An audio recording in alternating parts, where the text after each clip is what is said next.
তাদের কাছে প্রত্যাশা বেশি বলেই আমরা আরো স্পষ্ট তাদের অবস্থান জানতে চাই। সরকার যতবার আওয়ামী লীগের বিরুদ্ধে কথা বলেছে ততবার কি অস্ত্র উদ্ধারের চেষ্টা করেছে? জোরে কথা বলা বা টকশোতে আসতাম না, উনি কি বলছেন 24 ঘন্টা পার হয়নি, এই বিষয়গুলো আরেকটু ভেতর গিয়ে আমাদেরকে দেখতে হবে।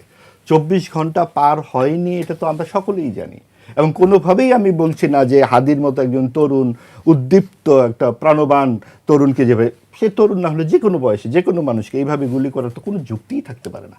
সেইটার দায়িত্ব কার? এই জন্যই তো আমরা একটা সরকার বসিয়েছি নাকি?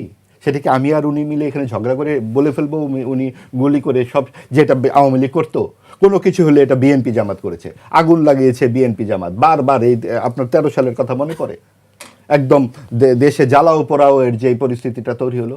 প্রতিটা ক্ষেত্রে আমি যখন কথা শুরু করি তখনই কিন্তু আমরা পরিষ্কার মনে আছে আমি 4টি পয়েন্ট বলেছিলাম। একটি হচ্ছে আওয়ামী লীগের অনুতপ্তহীন আচরণ, বলেছি তো পরিষ্কার। তারপরেও আমি কেন বলছি অন্তর্ভুক্তিমূলক নির্বাচন হতে হলে সকলের অংশগ্রহণ লাগবে। উনি এভাবে কথা বলছেন বা আমি কিভাবে কথা বলছি, উনি কিভাবে কথা বলছেন, এটা যার যার ব্যাপার, যার যার আচরণ, কিন্তু কাউকেই আমরা এখান থেকে বের করে দিতে পারবো না। এটা হচ্ছে প্ল্যাটফর্ম, এটা হচ্ছে সমাজ, এবং সেই কারণে যারা অপরাধী তাদের বিচার হবে। কথা হচ্ছে আওয়ামী লীগ নিজেই তো মানবে না যে তাদের নেত্রী শেখ হাসিনা বা অমুক তমুক আমরা ছাড়বো, সেটা তাদের ব্যাপার।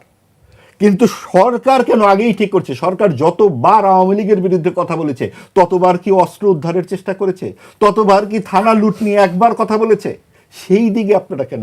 এইটা হচ্ছে যুক্তি যে সরকারের আচরণ অন্যান্য রাজনৈতিক দলগুলোর আচরণ কি, তারা কি একবার জিজ্ঞেস করেছে সরকার অস্ত্র উদ্ধারে কি করেছে?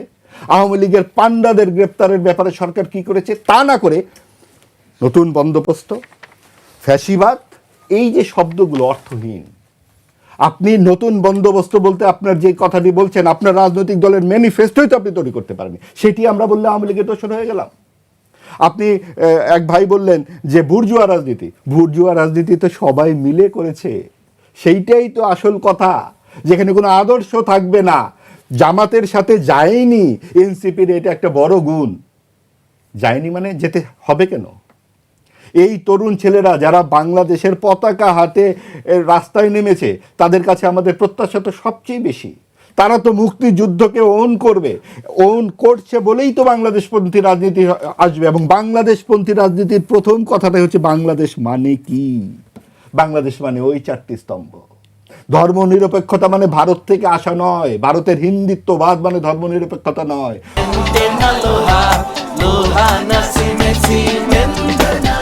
ধর্মনিরপেক্ষতা মানে হচ্ছে রাষ্ট্র হবে ইহজাগতিক, রাষ্ট্রের কোনো ধর্ম থাকবে না, সকল ধর্মের মানুষ রাষ্ট্রের কাছে সমান অধিকার পাবে। যার কোনো অর্থ নাই, যার কোনো বিত্ত নাই, যার কোনো কিচ্ছু নাই, তার যেমন মর্যাদা, যে কোটিপতি তার মর্যাদা একই। সে কোন ধর্ম, রাষ্ট্র তার প্রতি সেই আনুকূল্য দেখাবে না।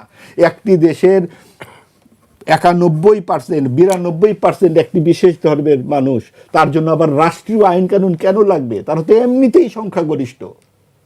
তো সংখ্যাগরিষ্ঠের শাসন মানেই কিন্তু গণতন্ত্র নয়। গণতন্ত্রের মধ্যে থাকবে মূল্যবোধ, সাংস্কৃতিক ধারাবাহিকতা। এখন 92% হচ্ছে মুসলিম অথবা বাঙালি অনেক বেশি, তারা যদি বলে এখন বাঙালির শাসন লাগবে, সেটাও কিন্তু ফ্যাসিবাদ কায়েম করবে। অর্থাৎ কোনো জাতি গোষ্ঠী কোনো কিছুই, ধর্মীয় পরিচয়, সেটা দিয়ে আপনি কোনো রাষ্ট্রকে নিয়ন্ত্রণ করতে পারেন না। তাহলে হয়ে যাবে আমাদের সামনে উদাহরণ পাকিস্তান, সিরিয়া, ইরাক ইত্যাদি অনেকগুলো উদাহরণ আমাদের আছে। আমরা ব্যর্থ রাষ্ট্রের দিকে যেতে পারি না বলেই এই ডানপন্থার উত্থানের বিপরীতে দাঁড়িয়ে আমরা বলছি যে অন্তর্ভুক্তিমূলক নির্বাচন হতে হবে, সেই নির্বাচনে সকলকেই অংশগ্রহণ করতে হবে, যেটার আশা আমরা প্রায় এখন ছেড়েই দিতে হয়। কারণ আমি একটা প্রশ্ন করতে পারি, অন্তর্ভুক্তিমূলক বলতে কি আপনাকে আওয়ামী লীগ সহকারে বোঝাচ্ছেন? শুধু আওয়ামী লীগ কেন, যারা আপনার নির্বাচনে যেটা ইয়েতে ছিল আপনার আওয়ামী লীগের সময়, তারা বলতো না যে 28টি নির্বাচিত দল, বলতো না। আমি ক্লিয়ার, আপনার বক্তব্য আমি ক্লিয়ার, কিন্তু আপনি আওয়ামী লীগ চাচ্ছেন? আওয়ামী লীগ শুধু না, আমরা সরকারের কাছ থেকে একটা নিরপেক্ষ আচরণ চাই। আওয়ামী লীগ যদি না আসতে পারে, আসবে না। আমরা একবারও বলছি না যে এনসিপি জামাতের সঙ্গে চলে গেছে, এনসিপি মুক্তিযুদ্ধ বিরোধী, আমার কোনো কথাতে আপনারা রেকর্ড খুঁজে দেখেন একটি বাক্যও আমি বলিনি। তাদের কাছে প্রত্যাশা বেশি বলেই আমরা আরো স্পষ্ট তাদের অবস্থান জানতে চাই। আমরা তো এই তরুণদের মুখে বাংলাদেশের স্বপ্ন দেখেছি, সেই বাংলাদেশের গান তাদের কণ্ঠে ছিল, ধনধান্যে পুষ্পে ভরা। তখন তো কোনো নারীর পোশাক নিয়ে কথা হয়নি। এই হিজাব নিয়ে যে কথা আমি ভাইয়ের কাছেই শুনলাম, আমি তো কখনো শুনিনি গত 17 বছর যে হিজাব পরে কেউ আসতে পারবে না, এটা আমার কাছে আসেনি। আমি বরং দেখছি ভাই, আমার কথা আমাকে বলতে দেন, আপনার সময় আমি বলবেন। আমি বরং শুনেছি কওমি জননী হয়ে যেতে, আমি শুনেছি যে সাম্প্রদায়িকতাকে উস্কে দিতে আওয়ামী লীগের, আমি শুনেছি যে তসলিমা নাসরিনকে দেশ থেকে বের করে দিতে হবে, এটা আওয়ামী লীগও করেছে, বিএনপি করেছে, এবং আমি দেখেছি 12 জন ব্লগার খুন হয়ে যেতে যারা ধর্মকে নিয়ে কথা বলছে। কয়জন ধর্মের বিরুদ্ধে কথা বলে লেখক, কয়জন বাউল, তাদেরকে এভাবে মারতে হবে, পিটাতে হবে? এইটা কি সরকারের জন্য হুমকি হয়ে দাঁড়ায়? কথার বিরুদ্ধে কথা হবে, বইয়ের বিরুদ্ধে বই হবে, কওমি জননী কেন হতে হবে? এবং সেইগুলো সেই সাম্প্রদায়িকতাকে উস্কে দেওয়ার বা যে আশ্রয় দিয়েছে আওয়ামী লীগ, সেইটার রেজাল্ট আমরা দেখতে পাচ্ছি। এবং সেই ডানপন্থার উত্থানের পেছনে আমি সবচেয়ে বেশি দোষ দেব আওয়ামী লীগের শেখ হাসিনাকে। এবং তাদের জন্যে তারা মুক্তিযুদ্ধের চেতনার কথা নামে দিয়েছে। মুক্তিযুদ্ধের চেতনাকে কওমি জননী হওয়া, মুক্তিযুদ্ধের চেতনা মানে কি ধর্ম নিরপেক্ষতাকে খালি কাগজে বস্তুতে পরিণত করা? কোথায় ছিল সেই চর্চা?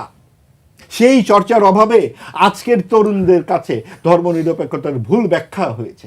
ধর্মনিরপেক্ষতা মানে কোনোভাবেই ধর্মহীনতা নয়, যার যার ধর্ম সে পালন করবে। আপনি পশ্চিমে যান, নৈতিক কোনো রাষ্ট্রে যান, সেখানে তো কোথাও ধর্ম নিয়ে কারো প্রতি কোনো জুলুম হয় না। কেন আমাদের এইখানে এই